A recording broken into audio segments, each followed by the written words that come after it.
Hello, sports fans, and welcome to Charlie and Jake's Hot Takes. It's our fourth episode, and we are excited and happy to welcome Joe Tipton of Tipton Edits, Instagram account with over 122,000 followers. So, Joe, can you tell us a little about a bit about your Instagram page and what you do? Yeah, so my Instagram is basically based around high school basketball, college recruiting news, with a little bit of a spin on graphic design, and I mainly uh, interact with players when they want to narrow down their list of schools or make a college commitment. Okay. So, how did you get started with this? What did you have any inspirations, like other pages or anything? Like, what started Tipton Edits really? Yeah, so it started with I was playing football at the time, and one of my friends had downloaded this simple photo editing app, and he had made something for me, and I asked him what app he had used, and he told me, and I downloaded it and started messing around with it. And then I started getting pretty good at it, downloading other apps, and I wanted to be able to make. I've always been a big basketball fan. I wanted to be able to make edits for players that I would actually repost my stuff. Mm-hmm. And NBA players, they're hard to reach. Mm-hmm. College was the same way at the time. So then I narrowed it down to high school guys. So then I pretty much messaged everyone in the ESPN Top 100. I think it was during that time. I think it was the class of 2015. So I've been doing this for a while. Wow. And I would just send them a message, send them a few examples of my work. They would let me know if they wanted something. And at first it wasn't even basketball related. It was just like a picture of them, standing next to their car, just posing for, Instagram, something like that. And then over Mm-hmm. time it was like, hey, you made edits for me in the past. I'm narrowing down my top list of schools. Could you make me a top 5 edit, stuff like that. And then over time, started building traction. And one of the main things, people always ask me, like, how did my account get so big, stuff like that. And the main reasoning behind that is I was the first page on Instagram to even make edits for high school guys. So Mm-hmm. any other account, like when I got on, nobody else was doing it. So it was kind of uncharted waters, I guess you could say. Who are some of the guys that you've done edits for and worked with, like some of the top examples? Like early on, for example, we know the guys you're doing with now. Obviously, it's almost everyone. But like the past guys. Yeah. So Ben Simmons, Brandon Ingram, Donovan Mitchell, Dennis Smith Jr., Josh Jackson, Harry Giles, Trayvon Duval. I have a whole list on my phone. It's like over 300 guys. Yeah. I read your story about Kevin Knox. I thought that was awesome. Oh, yeah. If you want to tell all the viewers that one, I really like that. Yeah. Mm-hmm. So the story about Kevin Knox was I think I had done his top 8 schools, top 10, something like that. And it was about time for him to make his college commitment. And I believe at the time his crystal ball was 90% or so Duke. And he texted me one day, and he was planning on committing the following day. And he said, could you make me a Kentucky and Duke one? And I was like, okay, sure. I had already looked at the crystal ball. Most people do trust the crystal ball when it comes down to where where players are going to be going to college. And so I made both, and he had me tweak something on the Kentucky one. He had me change something on the Kentucky one, but then didn't have me change it on the Duke one. Then it was the dead giveaway that he was going to Kentucky. So that whole day I was thinking, I remember making the edit. I was in the library of my school, like sitting around a couple of my friends. I was like thinking to myself, like, imagine the fan base that everyone thinks he's going to Duke. And then like me and his family are probably the only ones that know. I remember like thinking like, this is insane, because that's one of the few times the crystal ball's been wrong. Mm-hmm. And he didn't directly tell me it was Kentucky, but it was kind of, obvious. Yeah. So that was a shocking one. Yeah, that's a cool story. So, at what point in your career did it really go from, you hitting up players to them, messaging you and wanting the edits?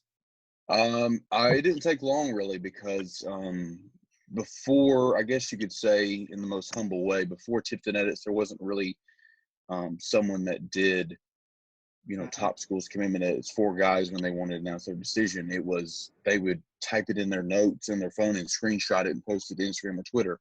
Because I remember seeing that even after I had been on Instagram for a while, players would still do that because that's kind of what they did beforehand. There wasn't any logos or pictures or any type of graphics. But it didn't really take long because, once some of the big time players would post it and tag me, of course, they would, have teammates that they played, AAU with, or even their school team.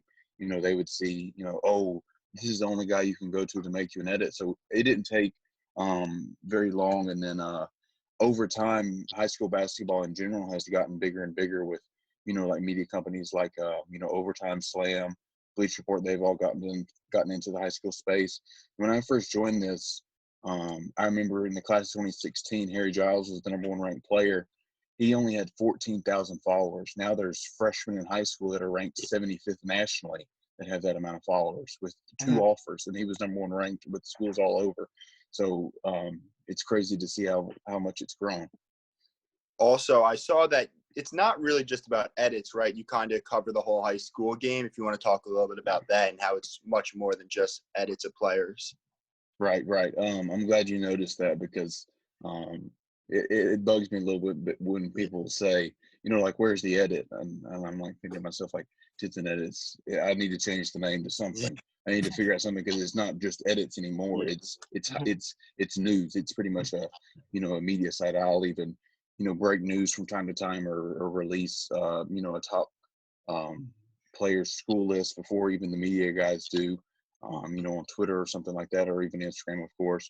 But over time, I've realized that my passion isn't necessarily graphic design, edits, anything like that. It's more of the news side. It's more social media related.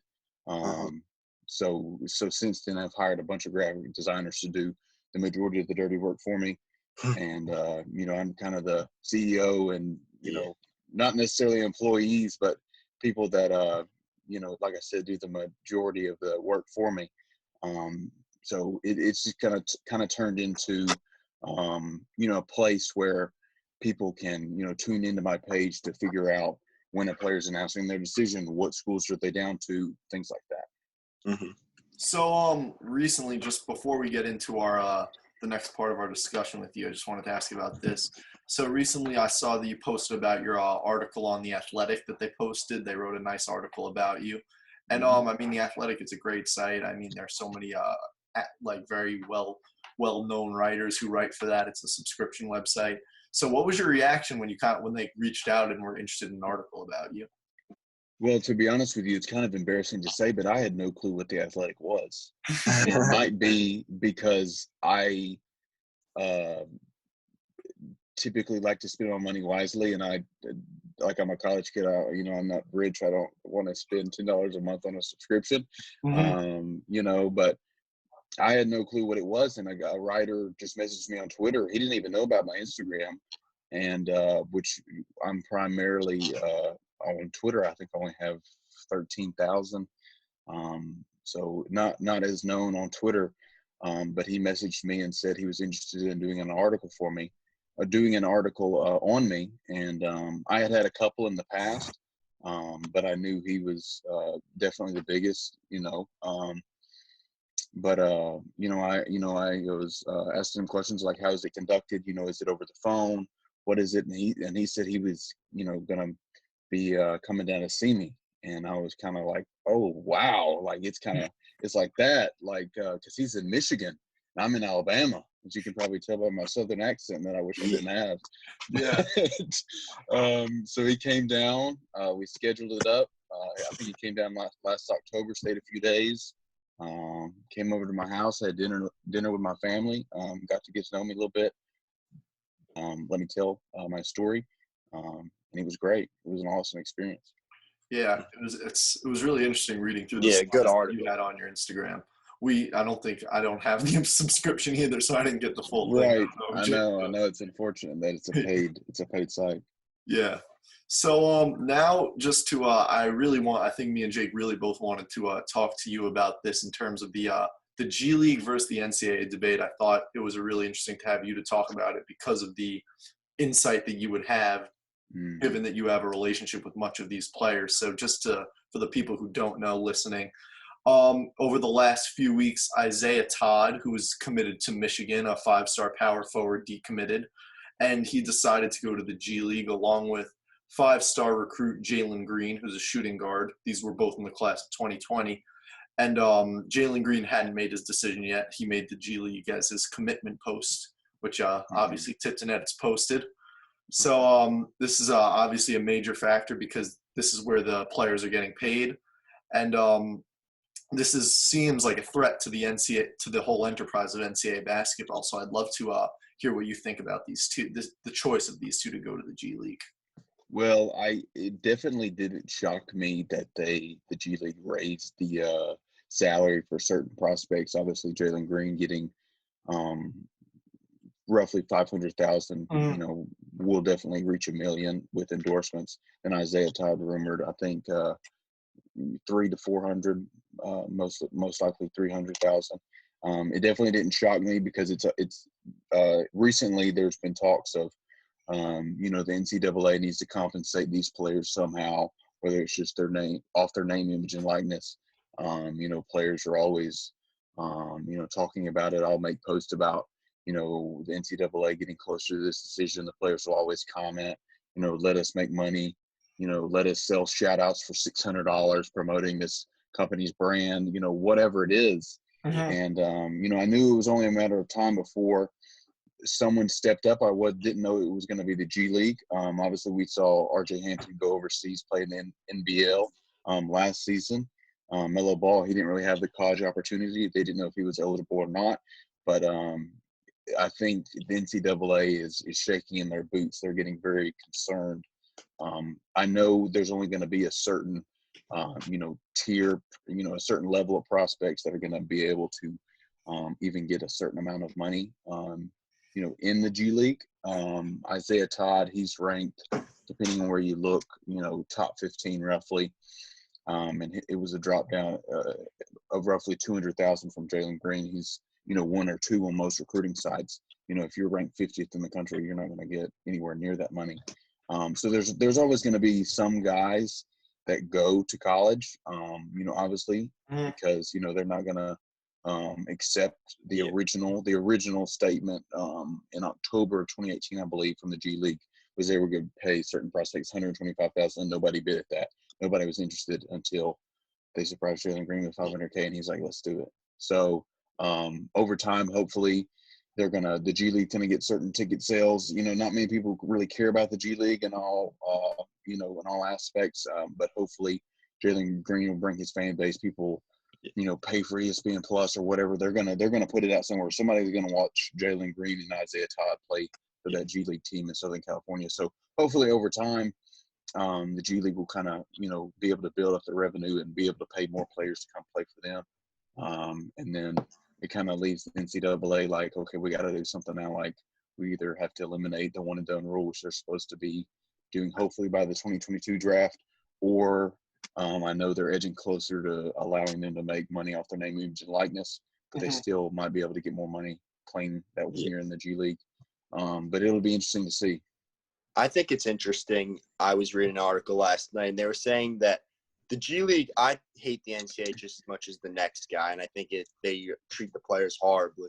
But I think it's very interesting, though, because when you go to the G League and you don't go to the NCAA, you really forego a special experience, going to March Madness and playing with the team and building that bond. And I think you get to play with those really good coaches, the Coach K's, the Coach Cal's, the Roy Williams, and you really miss that. And I get the $500,000 is an exorbitant amount of money, but I think that the experience might help them even more. And I think that maybe it'll hurt their draft stock because you're not getting as much exposure in the G League. Whether ESPN Plus takes it or whoever takes it, it's not going to be like the NCAA, which is watched by millions of people. Yeah, I remember. Just a couple of years ago, Darius Bazley, he was committed to Syracuse. I remember he was their highest commit since Carmelo Anthony, and he ended up jumping from the G. He ended up originally was supposed to go to the G League. I think he ended up actually interning for LeBron at Clutch Sports over the year, and he still got picked in the first round. But most people thought that if he had played college ball or even played developmentally somewhere, that it would have helped his draft stock a lot, because when eyes are on you, like you look at the for example, last year I remember in March Madness, a guy like Carson Edwards, who was maybe undrafted late second round pick, and then he had an unbelievable March Madness performance, and that really propelled him into the late first round. So there's still benefits to playing college ball. But if you're a prospect who you know that especially for a guy like Jalen Green, for me, where his skill is undeniable, a lot of people think he'd be in the top 5 in this year's draft. Right. So I don't think it'll hurt him too much. Yeah, but you never know, though, because if he is as good as people say he is, and when I've watched him, he seems to be as good. But if a guy comes out and dominates in college and he dominates in the G League, I think the guy who dominates in college is going to have the benefit of the doubt. And I think number one overall, if he's that talented, is something really special. And I don't know if someone's going to want to pick someone number one overall who they haven't seen so much and doesn't have that exposure. So it's just interesting also. I know a lot of recently Makur Maker declared for the NBA draft, Kareem Main as well. So it just seems like since you started doing this, I'm just wondering how has it been really interesting for you to see how many players are now choosing different routes and kind of like the evolution of a prospect? Oh yeah, definitely, because it's such a recent trend. Not many guys chose overseas. Obviously, G League is completely new. Jalen Green was the first high school prospect to go straight to the G League. And I think RJ Hampton was, of course, there's been guys in the past, Emmanuel Mudiay, but RJ Hampton was one of the newer guys to kind of start this trend, choosing the NBL over college. And at the time, there was very, very quiet rumors that RJ Hampton would be possibly considering overseas, because I think he even worded it towards the end of his college recruiting cycle. He left out the word commitment. He did kind of what Jalen Green did. He said announcement or decision, something along those lines. So I had a gut feeling with RJ going into it, because everyone else says commitment. They don't say announcement. You know what I'm saying? So it was kind of like, wonder what he's doing. And then the night before, RJ texted me and he was like, I need you to do something on the low for me. And it was me making a New Zealand Breakers edit for him that he announced the following day. So that was crazy. That shook up everything. And then this year with Jalen Green, most people towards the end, everybody started putting in their crystal balls. It was 100% pro by the time he made his decision. It wasn't much of a secret that he was going to be going pro. But it's definitely been an interesting evolution, and I think it's going to increase. I don't think it's going to yield unless the NCAA does something drastic. Well, that's what I think the good thing that might come from it, and I think it's funny that you said that. I think the NCAA is going to have to change, because it only is going to get worse for the NCAA, and Jalen Green's a guy that probably cost the NCAA $1 million by him not being there. That's a lot of viewers. He would have been a great guy to have.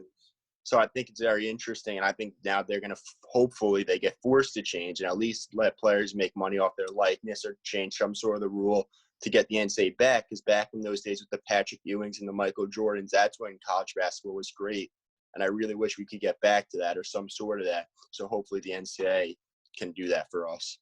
Yeah, it's so interesting to me just because I follow through a lot of players when they're making their draft decisions, whether to go into the league or to stay back and play another year at college.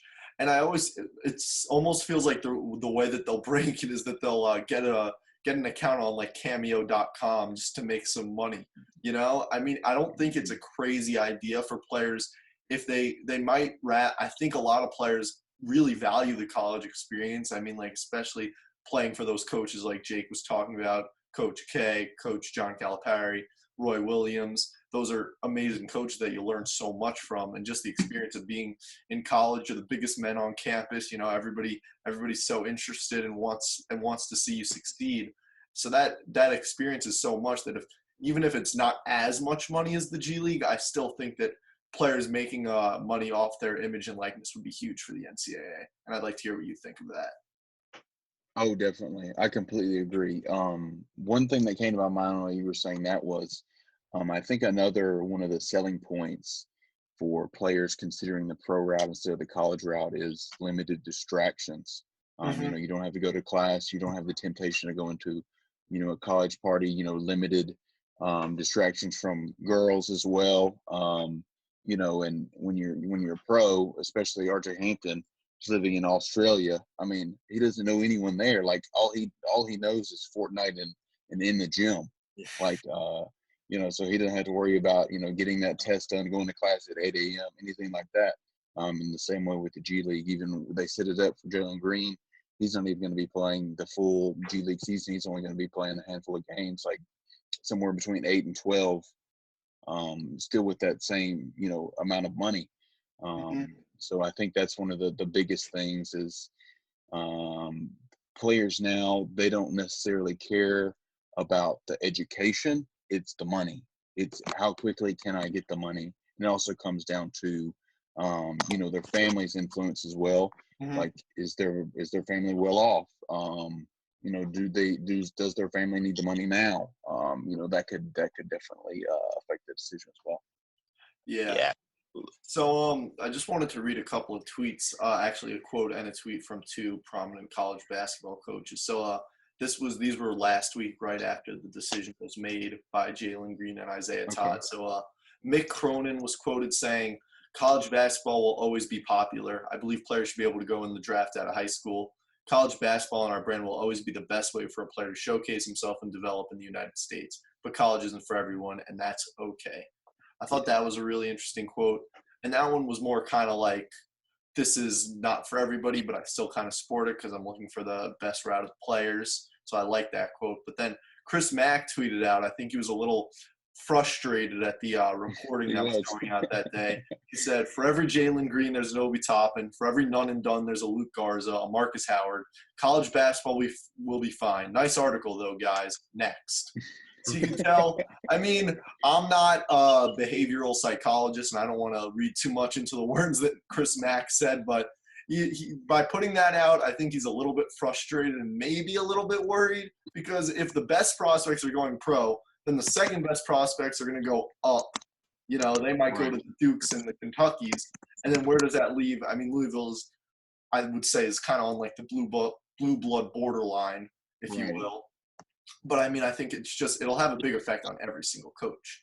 Well, now that you talked about the blue bloods, I think we should get into the new debate that people are having about the blue bloods versus the mid-majors, and even like the second level of schools, and a lot of guys wanting to go there instead of the Dukes and the Kentuckys. And I think that's very interesting. Memphis I think it got James Weissman, so I think that's really interesting to talk about. Well, yeah, definitely. Go ahead. Sorry. Okay.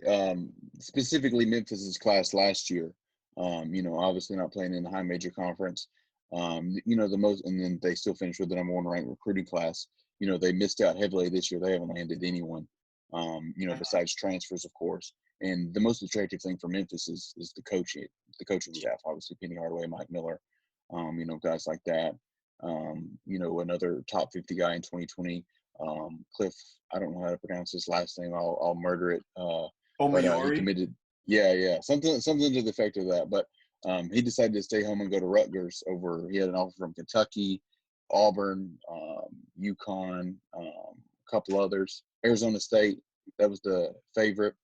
And I think players, this past season, I think players saw that mid-majors can still succeed. You don't have to be the blue blood. You don't have to be in the Power 5 conferences, Power 5 conference to be able to, we didn't see March Madness, but potentially make a tourney run. Schools like Dayton, San Diego State, teams like that, and also location has always played a role for certain players depending on their personality. I think also something that's huge about this is the PT. Like, I think it's really hard for a guy to sit on the bench for a year. No one really wants to do that. So to get to come to a school where you're going to be competing for March Madness, and you're also going to be the guy who's going to be the guy down the stretch, I think that's a huge thing for someone, as they don't want to sit on the bench for a year or two at Duke or Kentucky. Well, yeah, I just think it's huge in that sense. I mean, you see that the fact that like a guy like I can think of Johnny Juzang and Khalil Whitney, who both they were both in Kentucky, if I'm not mistaken. They were both 5-star recruits, and Khalil Whitney ended up going to the NBA, even though he got very little playing time at Kentucky, and a lot of people think he'll be a second-round draft pick or undrafted because he just doesn't have like any resume past high school as of now. And then Johnny Juzang, who was a very talented guy. He was but Kentucky, they have 3 or 4 5-stars a year, and he ended up getting lost in the rotation, so he'll be on UCLA. Yeah. So that might have been a deciding factor for a lot of guys who are making their decisions this year. And then this recruiting cycle, I saw something that you posted that I think it was, you could tell me if I'm wrong, but it was like 9 or 10 guys were like the highest recruit in the program's history. Yeah, 9 of the ESPN top 100, yes. So do you see any reason for that besides what we said, or is there any why do you think that a guy like Zaire Williams is going to Stanford or Josh Christopher going to Arizona State? Well, there's always specifics. It isn't only because they can be the guy at the school. There's always that reason, a 5-star guy going to schools like that where they know they're going to be the main man, have the ball in their hands the majority of the time. But Zaire Williams is one of those guys. He is extremely high educated. He is one of those top tier human beings overall, way more than a basketball player. And Stanford was, I've heard that it was his dream school growing up. And even if he's there for 1 year, he can come back. Hopefully he'll be in the league one day and, finish up his school, be able to get a diploma from Stanford, which is obviously a very great education. That's an awesome story. Right. That's awesome for him. Right. And I also think it's great for college basketball to have more than just those 4 or 5 teams competing. If you get, I think this season was one of the best we've had in recent history because there were so many great teams. I think there was 15 teams that we could have seen winning March Madness. I know Kansas was the top dog, but a lot of people behind them. So I think it's great for the game. And it underscores the importance of being a coach and getting some of these guys are obviously backyard guys. For example, you have Greg Brown, who had a relationship with Shaka Smart, who he just committed to Texas a couple of days ago. And because of that, first of all, that relationship with Shaka Smart might have saved Shaka Smart's job after a couple of unsuccessful years at Texas.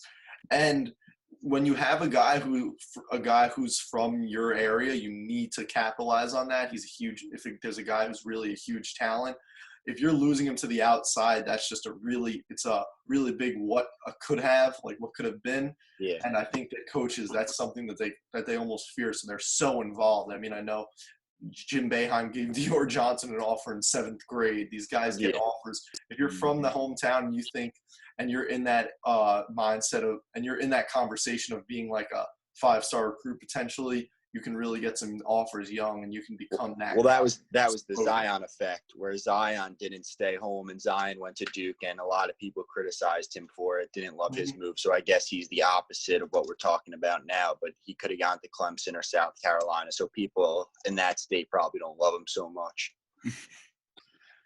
Even with all the exciting dunks he did defending Zion though. He did stay home and play for a 2A high school all 4 years when he could have gone to Montverde, IMG, you name it. So he did give him a good 4-year run. Yeah, he gave him a show for sure. I mean, that's another thing. It's not even anymore just college basketball players transferring or college basketball players committing. Now it's high school players who are transferring high schools. There's just a lot of movement everywhere. Still newsworthy. High school transfers are newsworthy now. That I don't like. That I really think is bad for the game. I love what Zion did and when he stayed home, because I think you want to play with the people you grew up with. And if you're good enough, you'll get the interest that you deserve. So I really would hope that more people continue to do what Zion did and not go to IMG or Montverde. But I mean, if that being called newsworthy, can we call that the Tipton effect? I don't know about that. I'm not sure. I don't know. It would be cool though. All right. Well, on this show, that is officially called the Tipton effect.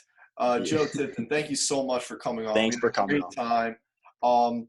We'll be back talking some NFL draft and free agency news. All right. Great seeing you, Joe.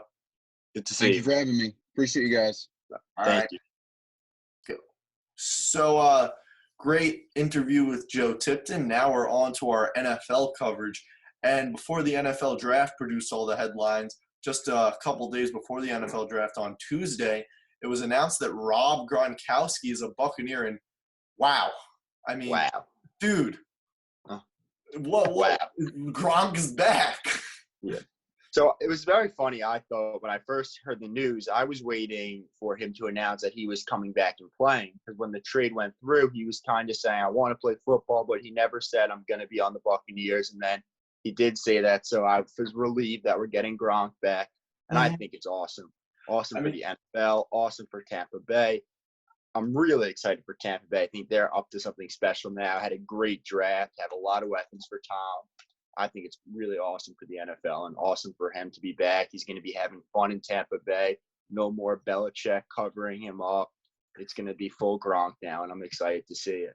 I mean, if you look at it from this perspective, I mean, Gronk is such a fun guy, and I think one place where the NFL misses is that I don't think they tend to capitalize on the characters that they have.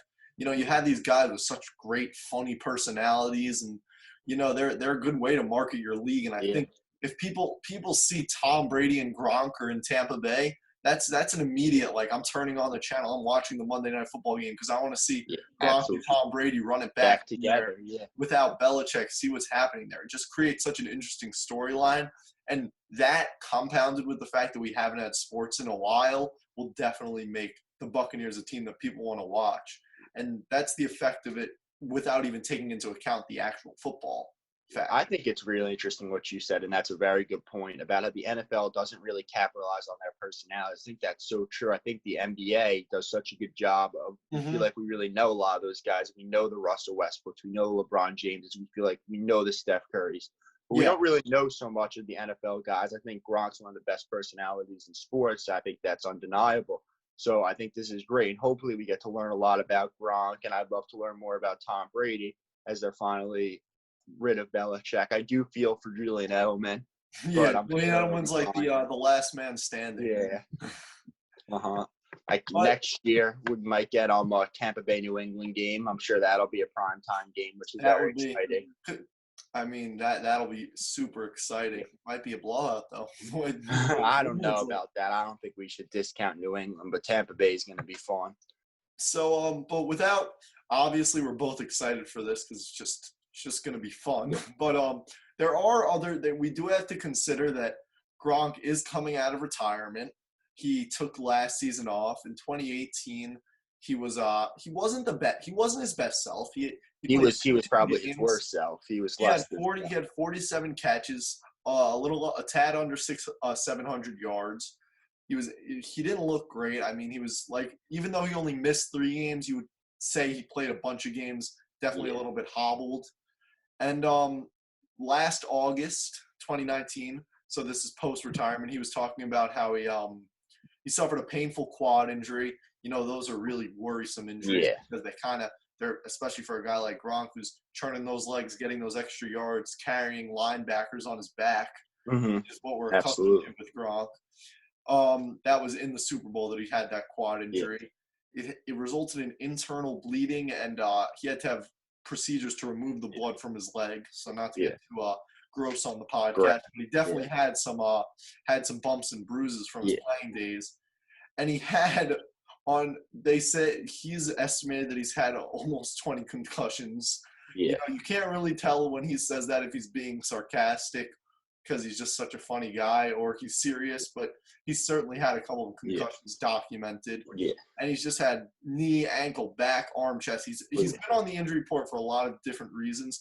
But the health has to be a concern after. Obviously, he didn't play last year. Well, personally, I think that as happy as I am to have Gronk back, I don't think this is going to be a second career for him. I think he's going to give us maybe a few years. I don't think we see 10 more years or even 5 more years out of Gronk.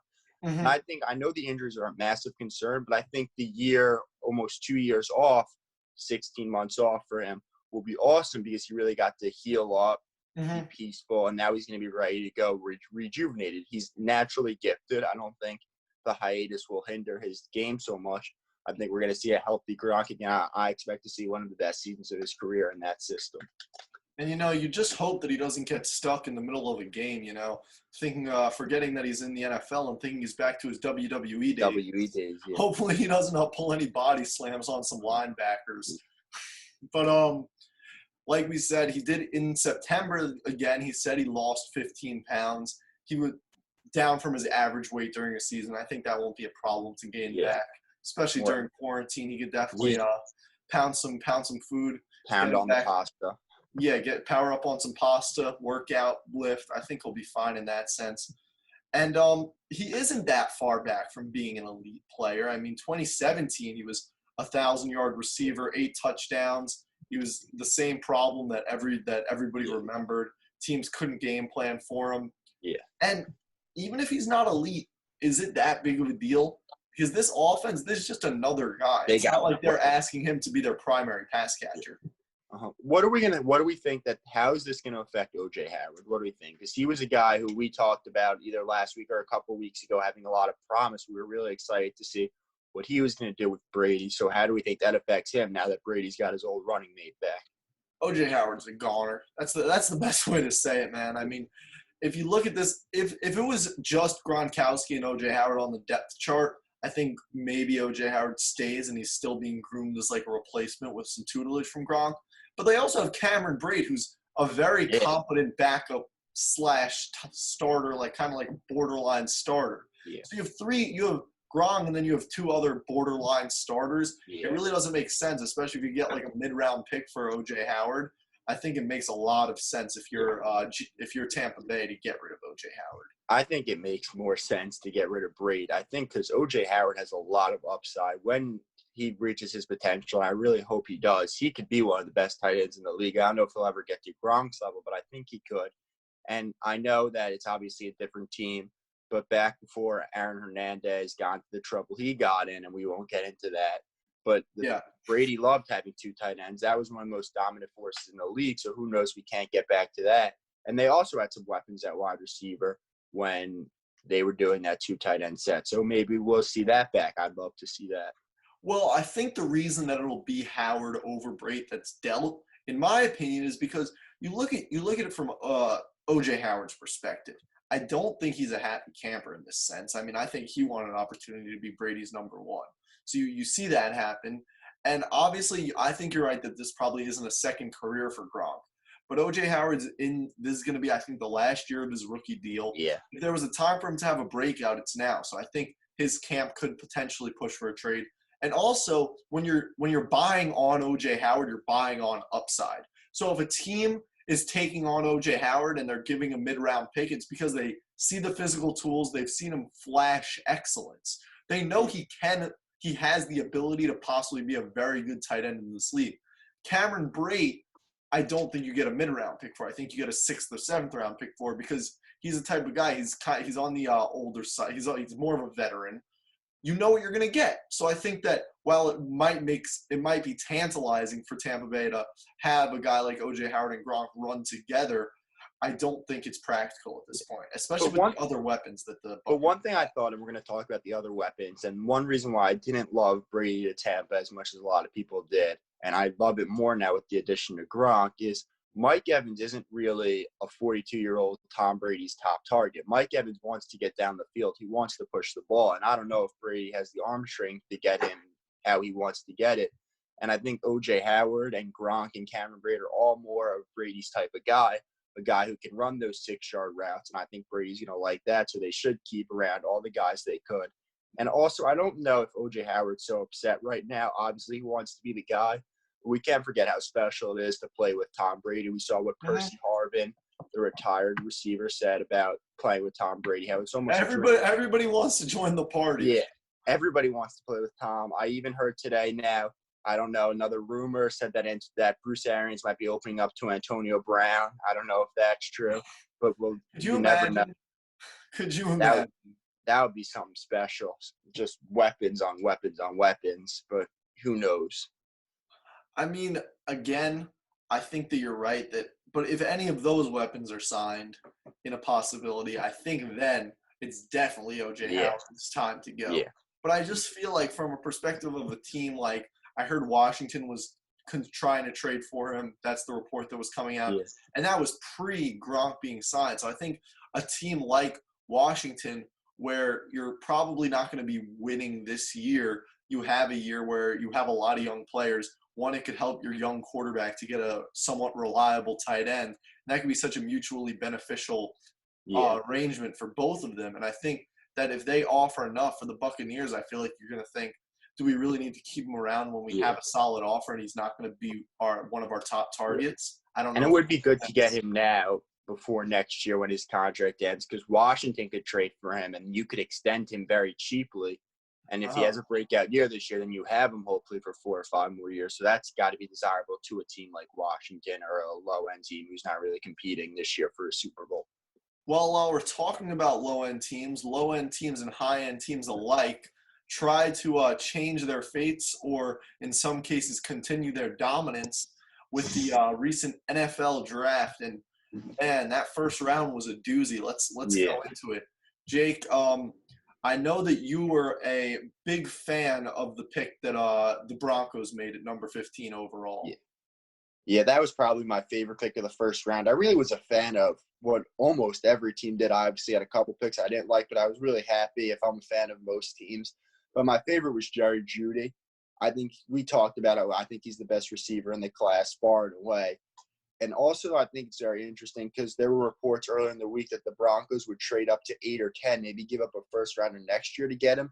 And the guy fell into their lap at 15, which is incredible. Yeah. They're trying to surround Drew Lock with some weapons. I really like him. I think he's a young star in Denver. And they got to be able to compete with Kansas City. And I think Jerry Jeudy, and then they selected KJ Hamler later in the draft. They got some guys who could run with that offense in Kansas City and keep up. So it'll be interesting to see come next year. But I think a lot of good things are coming.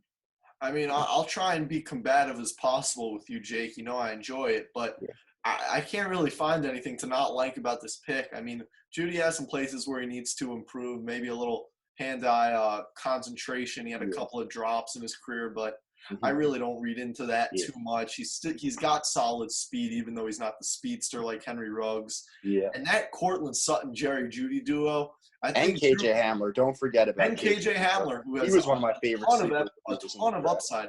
I mean, Drew Lock has to be kind of foaming at the mouth, ready for the season to get started because he has weapons, and he had a really good end to the last year. And I think this year we got to see the GMs and the coaches as they made their pick. And if you saw John Elway in the setup he had, he looked pretty excited that Jerry Jeudy fell into his lap. He couldn't even contain his smile. He was very excited. And it's just – you look at Denver, and they scream a team that could surprise us all, especially with their solid draft. You still have some veterans. I like them a lot. Yeah, I like Denver a lot, too. I think Denver's been a few close heartbreakers away from the playoffs. I know they had that heartbreaker week 2 or 3 against Chicago this year where they lost 16-14. So they've been very close to being a playoff team. They still have those great guys on defense, a few of them from that Super Bowl win. I know Von Miller's still there, still dominant. So hopefully that they could get a wild card. I don't know if they're better than Kansas City, but now with 3 wild card spots, don't be surprised if we see them sneak in there. Yeah, very, very interesting to see what they can do. But let me tell you about a guy that I think will have a huge impact throughout the next couple of years. I talked about Carolina a couple of weeks ago, and we were talking about them signing Teddy Bridgewater, and I might just have an affinity towards Matt Rule's moves because I really like Derek Brown going 7, and this is a little bit of an unpopular opinion. So, Jake, I remember in our pre-show texts, I know that you thought they should have drafted Simmons. So, what do you think? Well, don't get me wrong. Whenever I watch Derek Brown, I really watch him in the Iron Bowl a lot. I think he's phenomenal. I think he's one of the best players in the draft, and I think he's going to make an impact there. I think he's really going to help them out. But Carolina's a team that has a lot of holes, right? They have They have a lot of issues on their defense and on their offense, especially with Kuechly being gone to retirement. So I know Isaiah Simmons said most NFL teams get 53 players. If you get me, you get 56. And I think Carolina is a team that needed those 56 players if they want to compete in one of the best divisions in football.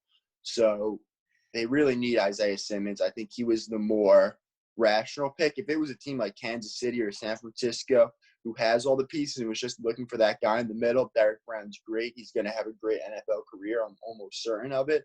But I just don't know if Carolina at 7 was worth picking him over the Swiss Army knife that Isaiah Simmons is. Well, for me, it comes down to this. I know that Isaiah Simmons is a Swiss Army knife, and I definitely think will be a great player in the NFL. He's got a lot of the tools. I like him a lot. But from Carolina's perspective, you have to look at it like this. First of all, they had a rough free agency in terms of the D-line. They lost Don Terry Poe, who ended up kind of being a mistake for them signing in the first place. They lost Gerald McCoy, who really led their defense last year. He was productive. So from that perspective, you need to fill up the holes. You need, we talk about the trenches so much throughout our discussions about how important it is to control the line of scrimmage. And if Carolina went with Isaiah Simmons, he might have been making plays all over the field, but he was making a lot of tackles on 8-yard runs, because I really don't think that this defensive line without like a top-tier talent like Derek Brown could control anything. Yeah. Quarterbacks would have too much time. Running backs would have too many holes. It would be ugly. And I think that we undervalue a guy like Derek Brown because defensive line isn't exactly a sexy position, if you will. Yeah, especially in the middle there, not on the edge. But he's a unique guy. He wasn't putting up crazy sack numbers, but if he really develops, I could see him being near like a guy like Aaron Donald. Probably not as good, because Aaron Donald's one of the best defensive linemen in the history of the league. But I think that he will have the rare ability, maybe call him more of a Chris Jones, where he can be on the D-line, but he can really get in and get pressure on the quarterback. Well, I think though I did this last year when the Jets picked Quinnen Williams and said, "Oh, this guy's Aaron Donald. This guy could be Aaron Donald." But I think that's a really high standard to set to someone. Mm-hmm. And if you're in the middle and you're not an Aaron Donald, or you're not even a Chris Jones, how much of an impact are you really going to have in the pass rush? It's really hard. And if you're getting a guy who's only going to be one-dimensional, how much of a impact can you have on your team, especially in a passing league that we're in now? No, yeah, I definitely agree that it's going to be sometimes it's hard for those guys to make an impact. But you say it's a passing league, it is, but teams, you saw the 49ers ran their way to the Super Bowl this year. That is true. We're in kind of like a reverse evolution where teams are all trying to pass, but then they realize you can stack up your offensive line, get some solid running backs in there, and there you go. That's big time. So I think to combat that, I mean, in that division, you have guys like Alvin Kamara is going to run it down. He's a great running back. Todd Gurley just signed with the Falcons. Yeah, but you also have guys like Brady and Breeze and Ryan, though. Definitely. But Isaiah Simmons is an excellent cover guy who they could have got there, and he would have been able to help slow down Brady, especially with Brady wants to do all those slants and all those guys on the inside. Isaiah Simmons could have guarded Gronk really well. But I think Derek Brown, on the other hand, will be the guy who can push the centers back, make the pocket a little cluttered. He might not have that many sacks, but he will be involved a lot in pressuring the quarterback because he's a monster, man. Mm-hmm. And also, I'd be remiss not to mention that this guy is a genius. He is a leader. He's a born leader. He gained enough respect from others in the SEC that he was named the conference's named to the conference's student athlete leadership council in 2017, and that's like might be more of a Snapple can fact for some people, but for me, that's important because I like a guy who's really a good leader and does a lot for his team. And he came back to Auburn, which I thought was awesome. He would have been probably a top 10 pick, top 15 pick last year, but he came back, and I think he came back to beat Alabama, and they got the job done. He had a huge game, so I think that shouldn't be taken off the table. I think he's definitely a good guy, a good leader. So that's very interesting too. But I like Isaiah Simmons there.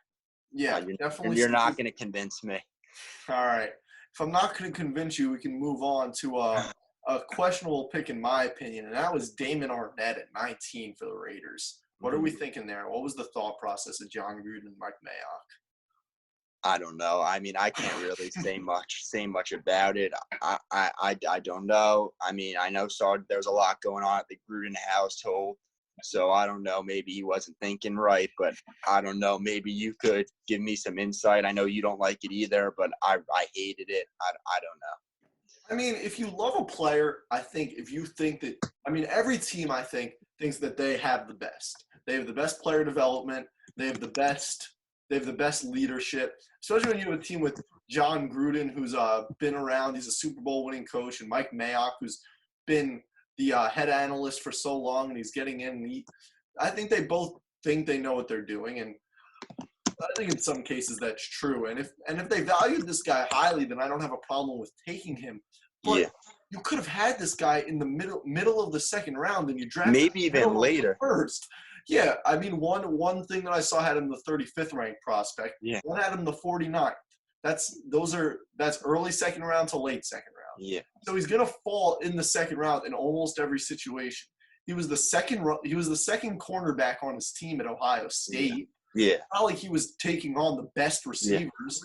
Yeah. He's 24. He's a little bit older than most. And then, I think that definitely can't be remiss because after his first contract is over, he's going to be 28. So then corners can't really play that old at a high level. So that's interesting too. Mm-hmm. It's just like everything that that led up to this pick and everything that transpired after it. It kind of just makes me think that they really just overvalued a guy. And also, I think what happened is C.J. Henderson. I love him from Florida. He went number 9, and that was a little higher than expected. He really kind of rose up draft boards throughout the whole process. So I think maybe Oakland or Las Vegas, my mistake. Yeah, Las Vegas. Did I say Las Vegas? It is the Las Vegas Raiders. The Las Vegas getting Raiders. Used to. We're thinking about taking Henderson at 12 because they wanted a cornerback. They wanted to fill the need that they felt they had.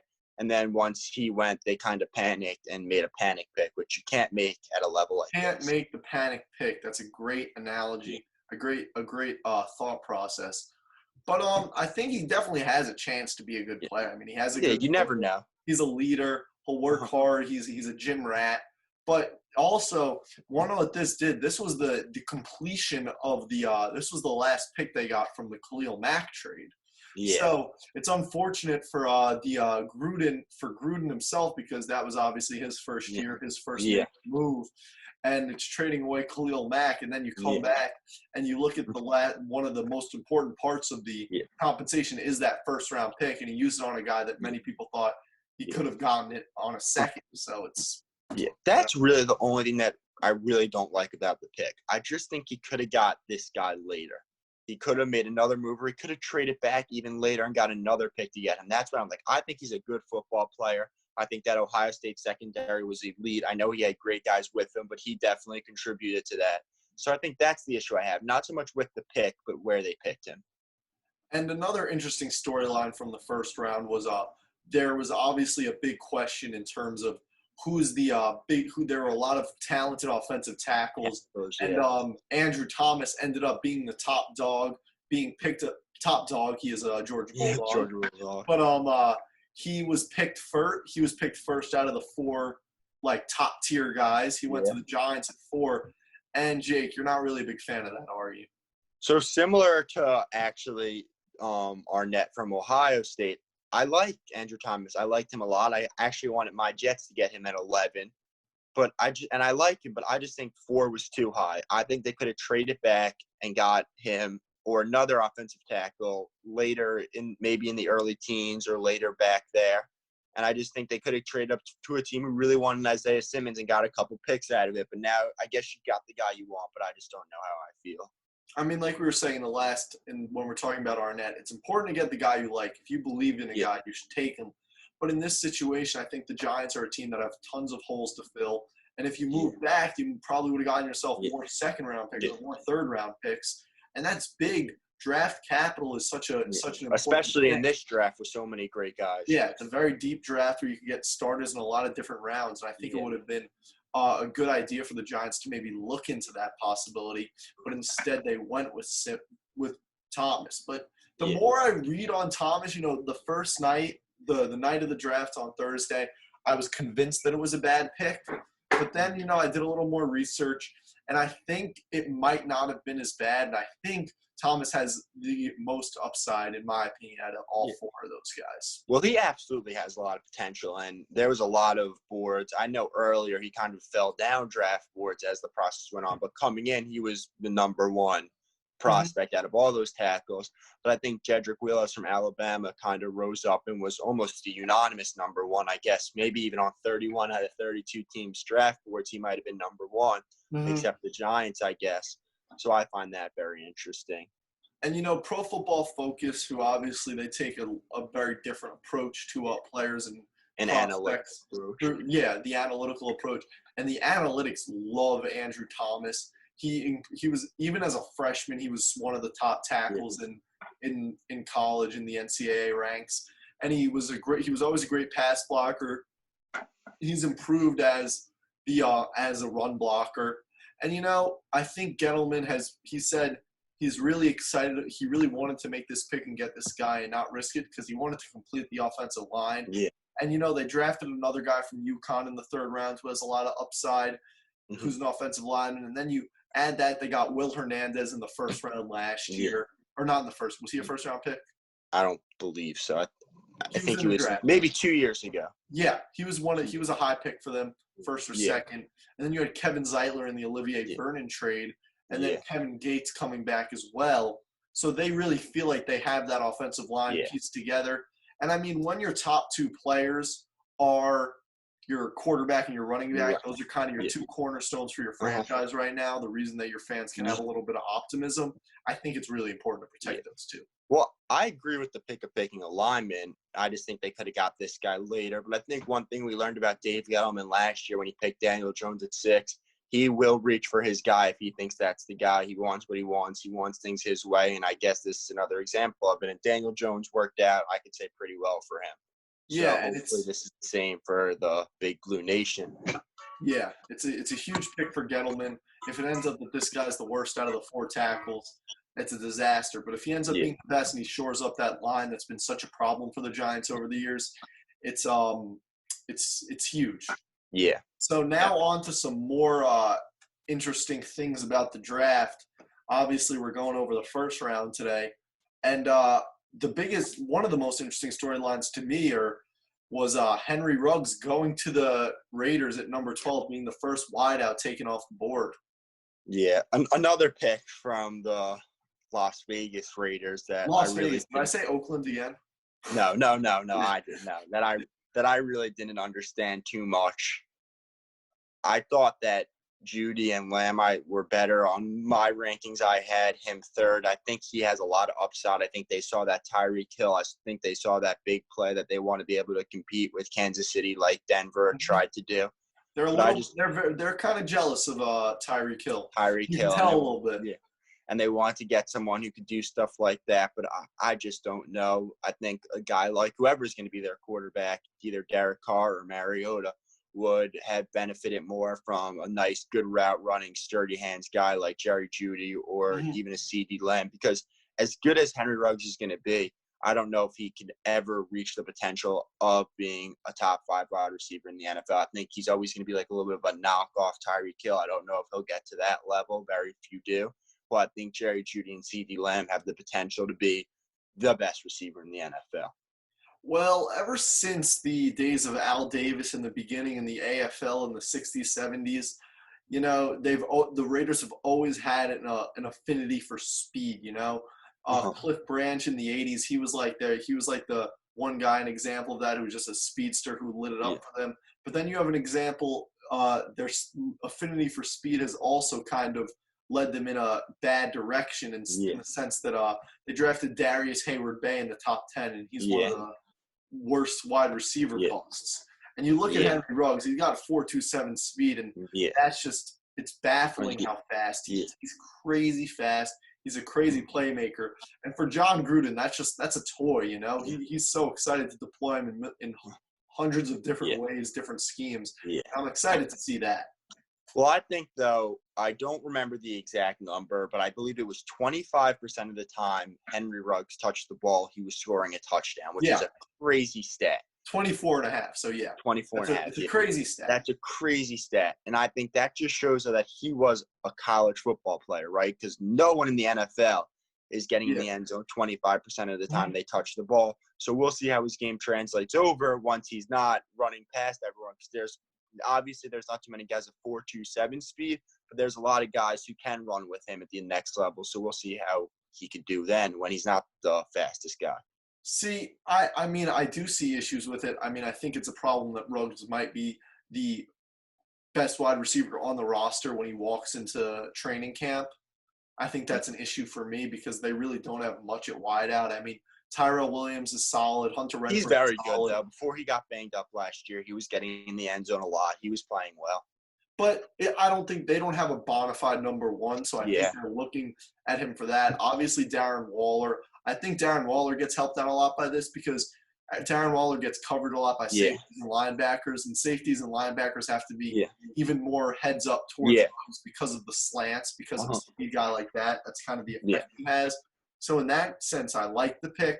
And also I think that you're in this situation, you're in the division and you see what the Chiefs do. They run out crazy sets. Yeah. They use their speed so well, and it's not crazy for them to want to emulate that. And just another nugget is that Derek Carr had an up and down year last year. He had 4,000 yards. He had a 70% completion percentage, so on those ends he was good. But he averaged a league low 6.2 air yards per attempt. That's per ESPN. Yeah. And so that basically means he was throwing the ball an average of 6 yards a play. So that's a lot shorter than most quarterbacks. He wasn't really taking shots. So I think what they saw here is where you could have a guy like Judy or CeeDee Lamb who are going to be more open down the field. I don't know if they think that plays into Carr's skill set. I think they more think that when you can get a guy who Derek Carr can set up in the intermediate route and can kind of lead him to get a big chunk of yards, I think they're kind of tantalized with the pairing of those two. I think they think that here's the main reason what boils down for me why I don't love the pick as opposed to the other guys. Because I just think that they're trying to kind of emulate Kansas City and what a lot of teams tried to emulate New England for so long. But if you're just going to be a worse version of them and be like kind of like a knockoff, you're never going to be able to beat them. Because if you're not as good as them, it's going to be tough to beat them at their own game. So I don't know, maybe if you come at them different with a stronger approach or do something that they don't play to their weaknesses, then you have more of a chance. No, yeah. But just to read a quote from Mike Mayock that I thought was interesting based on that Kansas City comment. He said, when you're in the division we're in and you look at Kansas City and you look at what they have on offense and what their explosion looks like, we needed to get faster, and we think that this addition opens up our entire offense. Well, he's definitely going to do that for them. As you said, he's definitely going to help out Darren Waller. You have to have 3 guys on your defense looking at him at all times, so he's got that speed. So I think he helps in that aspect. But I just don't know. And I think while we're on the topic of wide receivers, I thought it was crazy. I think 8 receivers went in the first 34 picks. So we kind of thought this was going to be a deep receiver class going into the second or third round, but everyone really saw that there was a lot of really talented guys that they want to jump on. It's going to be, I think, next season, seeing those young receivers blossom will be so interesting because a lot of these guys, even the lower guys, will be coming into situations where they're the second, first, third receiver. So it's going to be a really crazy and interesting situation. I've got a hot take for you right now. I think Michael Pittman, the number 1 receiver in this class, he's going to be one of the primary targets in Indianapolis with the Colts. He's going to have Phillip Rivers. He could do a lot. He could get down the field. He's a big guy, got a big frame, great hands. I expect a lot from him. So beware of him come the fall. Maybe a little bit like his former another alumni of his school, Juju Smith-Schuster. Yeah. Second round pick who ends up being one of the better players from the class. But so we talked wide receivers in Henry Ruggs. Now we're going to talk the quarterback position. And I mean, Joe Burrow went first. Everybody knew that. Yeah. Tua went before Herbert, which a lot of people debated. Yeah. But perhaps the most shocking thing to happen in the first round of this year's draft was the Packers drafting Jordan Love. And do we love it, Jake? I hate it. I hate it for Jordan Love. I hate it for Aaron Rodgers, and I hate it for the Packers. This move is not going to make sense for me. I really don't understand it. I think that this organization has done Aaron Rodgers wrong time and time again, not selecting a receiver, letting 27 wide receivers go. ahead of them. I just don't understand. You're in a win now situation. We talked about this last week. They were one game away from the Super Bowl, and you don't pick a weapon in the first round. You pick a backup quarterback, and Aaron Rodgers is going to be the quarterback there, I think, until he starts playing at a high level. And I think that's probably 4 or 5 years away. So I don't even know if Jordan Love will ever get to play a real game in a Packer uniform if he stays healthy. And I got something crazy for you if you're ready. If all of our viewers are ready. Should I get into my protective gear? Yeah, I think you should. And don't be surprised if this happens in the future. I think Aaron Rodgers should get out of there. And I think a great spot for him is Dallas. I know that they're having all the controversy with their quarterback, and I know Aaron Rodgers is better than Dak Prescott. Aaron Rodgers should get out of there, get to an organization that'll treat him right. All those weapons they have in Dallas. It's just something I thought about. I mean, it's an interesting theory. I mean, Aaron Rodgers loves Green Bay. He's talked about multiple times. Recently with Tom Brady, he talked about how he hopes he can end his career in Green Bay. You don't know if this pick changes his mindset at all, because both of us agree that this was kind of just a diss towards him almost by drafting his replacement in the first round and then not even getting him. They didn't really beef up anything. I mean, their next pick, I think, was Cam Akers when they already had 2 other running backs. Yeah. It's just the drafting strategy from the Packers brass did not make a lot of sense to me. Yeah. There was a very funny picture of Matt LaFleur's son kind of going like this. Had his it wasn't me. It wasn't me. He wanted everyone to know that it wasn't him making the pick. This strategy was not from from Matt LaFleur's kid. Yeah. And this Packers offense, when you have Aaron Rodgers, he's such a good quarterback. It's undebatable to me. 26 touchdowns, 4 picks last year. He can throw the deep ball. He can do whatever. And that offense was middle of the pack for most important stats: yards per game, pass yards per game, points per game. They were all in like that 15 to 18 range. And when you have one of the best quarterbacks in the league, you know that the issue there is that you don't have weapons. And then to go into the draft and not, especially this year where you could have picked, first of all, you could have stayed back. You could have picked a guy lower. You could have went backwards and picked one of those second receivers. You could have grabbed – there was a lot of good receivers in the second round. KJ Hamler, Denzel Mims, Pittman, T. Higgins, which would have been a great complement for Devontae Adams and another weapon for Rodgers. And now it's just you put more and more pressure on those secondary weapons. Now Lazard or Valdez-Scantling or Allison or Jake Kumaro needs to step up. And, it just feels like a toxic situation because – just based on what we've seen from Aaron Rodgers in the past, I don't think he's going to be the type of guy to be the most willing mentor, and that's not really anything against him because I think he has a right to be frustrated at this situation. I mean, it's like they're trying to recreate what they did with Brett Favre, but in the NFL, I don't think you can recreate things like that. Well, also very interesting, and I heard this from Colin Cowherd. I can't take credit for this myself, and I really don't like what he has to say about 75% of the time, but occasionally he makes a really good point. On The Herd, I listen to him. I really like him sometimes. Sometimes he makes a good point. And he said that this is actually very different than Brett Favre and Aaron Rodgers.